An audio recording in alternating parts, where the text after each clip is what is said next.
Hello, welcome to Empyrean's Oracle. Today we are going to be doing a reading about your next first date. Let's see. Okay, let's start.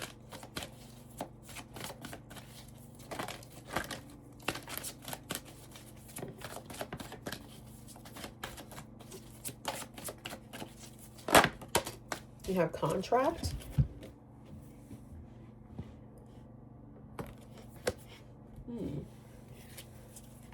Contract.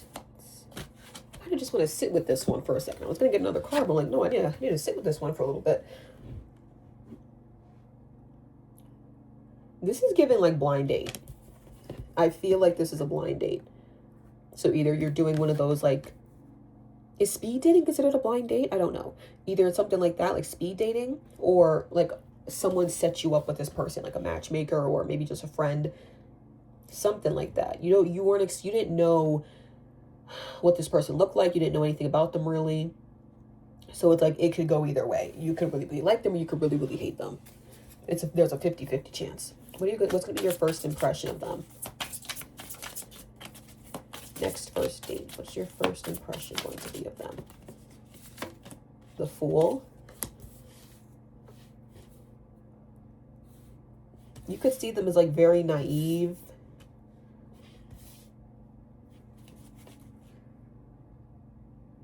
It seems like this person, they try a lot of new things. Like, they may tell you things that they've done, and you're like, why would you do that? It seems like they're fearless. They're very brave. They have the Page of Pentacles.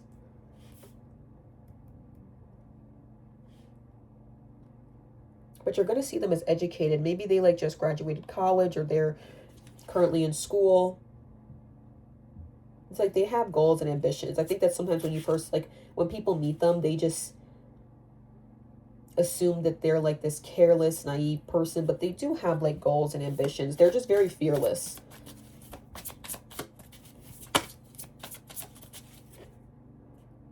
Yeah, it's almost like there's two sides of them, where it's like one side is like a risk taker and adventurous, and the other side is more methodical, more grounded. So this is like someone who, you know, studies for school from like 8 to 1, and then from 3 to 5 they're climbing Mount Everest. You know what I mean? Like they're very multifaceted. Okay, you have 8 of Wands.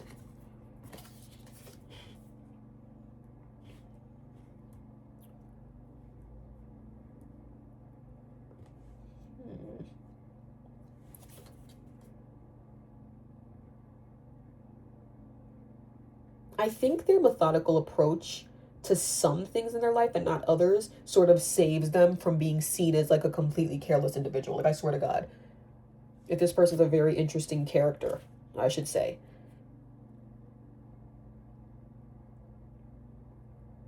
Like, I'm sort of seeing in this situation, like the pentacle and whatever they're working towards is like shielding them from people saying like, oh, you don't have any ambition. Like, I feel like if you were to take out the fact that they're like in school, or that they have like a good job, you may see them as like, I don't know, like one of those people you read about on Reddit, and it's like, who are you? Like, you don't do anything actually. Like, but I feel like their job or whatever they're studying is sort of saving them from being perceived in that way, from being perceived as someone who doesn't have anything going on and just like doesn't care about their life or whatever. Page of Swords.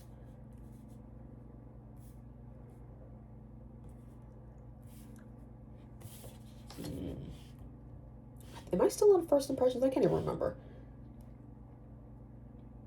Yeah, I just feel like you're going to see them as very immature. We have the Fool, Page of Pentacles. We have 2 pages and then the Fool. And then 8 of Wands can be like action.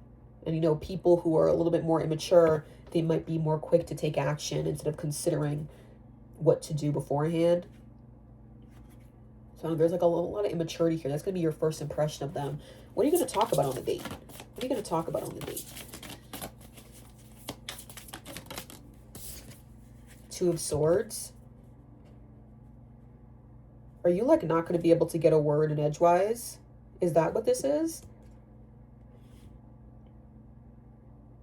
Remember how I said earlier that like because you didn't know what you were walking into when you signed up to go on a date with this person, that it could go either way. I feel like the Two of Swords is also saying that, like, as they're speaking to you, you can't tell whether you love them or whether you hate them. Like, they're one of those people. Yeah. I feel like just throughout the day, you're just going to be confused. Like, you're going to be like, what the hell is going on? Who is this person? What else are you going to talk about? Two of Wands. You guys might talk about, like, what you want to do in the future, where you plan to go. There's also something about, like, road trip or moving. Like, one of you might be planning to move somewhere, or maybe you have a dream city or state to live in, and you might talk about that. We may also talk about, like, what you're planning to do to get there. This might also be one of those situations where it's like, hey, when I'm 30, I kind of want to move here. If we were to continue dating, would you be up to that? Or something like that. Okay, what else are you going to talk about? You guys might debate a little bit, but it's not the type of debate where it's like you guys are... how do I say this? It's not the type of debate where it's like you guys are angry at one another. It's like a healthy debate.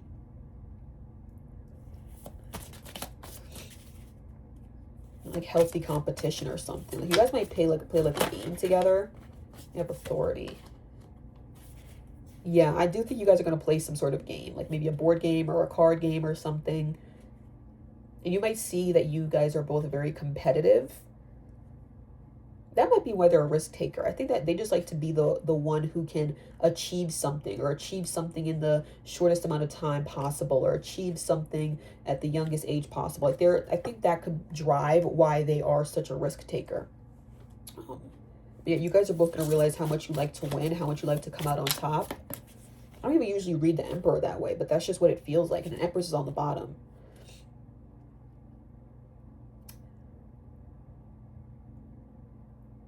About gender roles? Are you guys going to talk about gender roles? I don't know. Let's move this over here.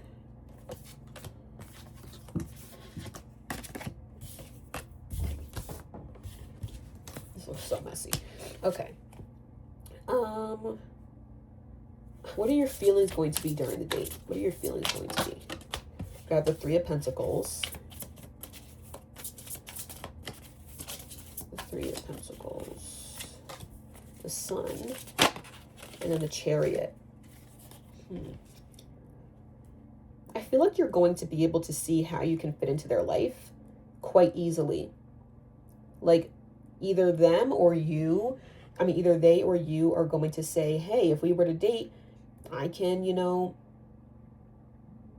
consider getting another apartment in my same building that has more room for the two of us, or whatever. Or I can consider, going for that promotion that I wasn't really interested in before. Like, you guys are both going to be interested in how you could make a relationship work if you were to even pursue a relationship with them. Okay? Like I said, it's going to be on both sides. It's not just going to be you thinking of the future with them. They're also going to be considering a future with you. Maybe that's why contract came out. I think that despite your first impression of them, they are someone who thinks ahead. So that's why they're also going to be on the same page with you. The same page as you in regards to considering how a relationship would work if you were to even want to be in a relationship with them. And then we have the Sun. You're going to see the light at the end of the tunnel, because I think when you first sit down, you're going to be like, what did I get myself into? You're gonna start seeing, like, hey, I actually like this person. They're nice. They might have like a really, really beautiful smile. And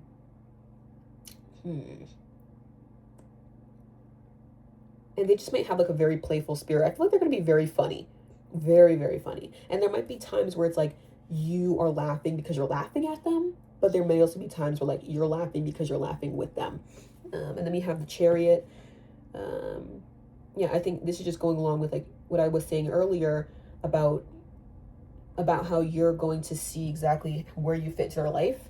It's going to be laid out quite clear how you would move forward with this person if you were even to move forward with them.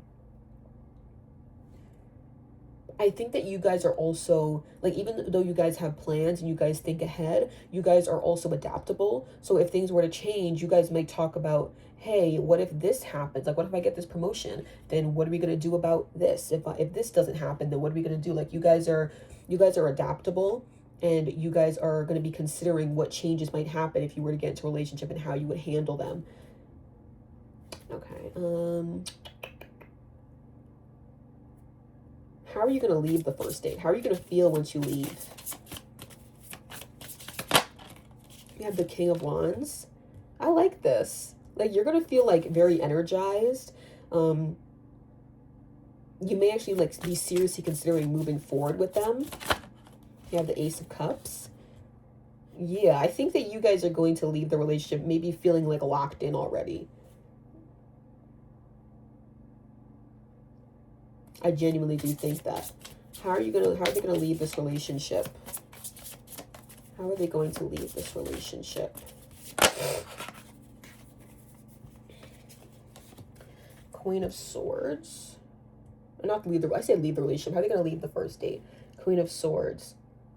It's like you're going to be seriously considering going out with them. But I feel like the Queen of Swords is saying that there's also going to be a part of you that's like, I'm still going to, have my eyes open and my ears. Is it eyes peeled, ears open? Whatever. You're still going to be aware that given their nature, where they're like a risk taker and can be impulsive, that you're still going to keep an eye out for those behaviors and in case you want to dip out at any moment. Okay. Okay, now let's get Oracle. Tell me more about the date.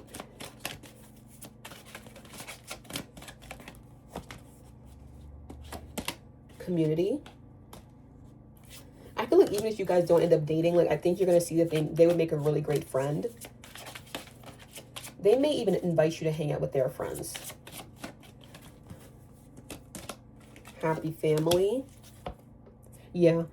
I feel like even if you don't date this, you guys are gonna find a way to still be in each other's lives. Door to Spirit. Yeah, this is a really beautiful connection, whether it's turned into a relationship or not. I just think that you guys are meant to be in each other's lives in some way, and it's going to be clear. That fact is going to be clear from the first date. Okay. Okay, let's get some advice. I keep making that noise. I'm sorry if it's annoying to you. We have surrender to rest and sleep, to prevent burnout, slow down, honor your need for quiet time, and peaceful sleep to rejuvenate your mind, body, and spirit. Yeah. Like this person, they're a lot. They are a lot. Like their energy is a lot. So make sure that if you're ever in a situation where it's like you just need some time to rest and rejuvenate and they just won't stop talking or they're just doing a lot, just make sure to tell that to them, because you don't want to come back later and say, hey, when you do this, it kind of annoys me or makes me feel like I can't, makes me feel like I'm not resting, and they might tell you, why didn't you tell me that earlier? Because now this whole time I've been annoying you, right? So just make sure to let them know if they're being a lot. Don't make them feel like there's something wrong with them. Just say like, hey, I love you, but right now I just need some space, or I just need a moment to relax. Let's see, we have surrender to denial, or surrender denial. Accept people and situations exactly as they are without denying the difficulties. Then you can see things clearly and make the best decision. So yeah. Oh, so initially we have the blindfold, and the last card is the blindfold. So I think that with this person, you may feel as though in order to be friends with them or in order to be in a relationship with them, you have to sort of turn a blind eye when they're doing like crazy stuff, like rock climbing without gear or stuff like that. But it's like, no, you still have to pay attention to that, because if you ignore traits in someone that makes you nervous or that bothers you, that person may think that what they're doing isn't affecting you, and it is. Okay, so it's almost like you're being dishonest even if you don't mean to be. And it's not like you're going to tell them, hey, I don't want you rock climbing without gear. Maybe you will tell them that, but it's like you still want to be honest about how you feel about what they do, so they are not led to believe that you're perfectly okay with it. They're like, you shouldn't have to not think about what your friend or partner does in order to like stomach being friends with them. You shouldn't have to stomach being friends with someone. You know what I mean? You should be proud to be friends with someone in all that they do. So just remember that if you cannot accept someone for who they are, even if it makes you nervous, then you have to recognize that. You can't hide from that fact, okay? Thank you so much for watching this reading. I hope it was helpful to you. I hope you have a good day or night or whenever you're watching this. I think I just repeated someone's outro. It's either like ASO or Kino or something like that, but listen, I hope you have a wonderful day. Oh, that's just what I'm going to say. This is Empyrean's Oracle signing off. Bye.